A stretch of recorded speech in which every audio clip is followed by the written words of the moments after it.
নরসিংদী সদর এক আসনে কাকে ক্ষমতা দেখতে চান? ধানের প্রার্থী খায়রুল খোকনকে না দাঁড়িপাল্লা প্রার্থী ইব্রাহিম ভাইকে? নরসিংদী সদর একে কাকে ক্ষমতা দেখতে চান এমপি প্রার্থী হিসেবে? খায়রুল খোকনকে ধানের প্রার্থী না দাঁড়িপাল্লা প্রার্থী ইব্রাহিম ভাইকে? বন্ধ দিতে বোধে ধানের শীষ নতুন। আরে দাঁড়িপাল্লা নতুন এনে দিতে দাঁড়িপাল্লা দিবেন? ওই তো মুঘল দাঁড়িপাল্লা দিবেন তো? আমরা হরিপুর ভোট আছে কটা? আছে 4-5টা। 4-5টা কি দাঁড়িপাল্লা দিবেন ইনশাল্লাহ নাকি? আশা তো করি।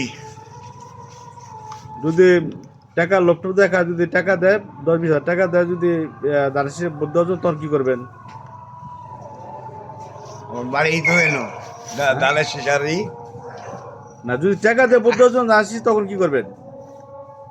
টিয়ার কি টিয়ার লোভে কি ভোট দিলাম?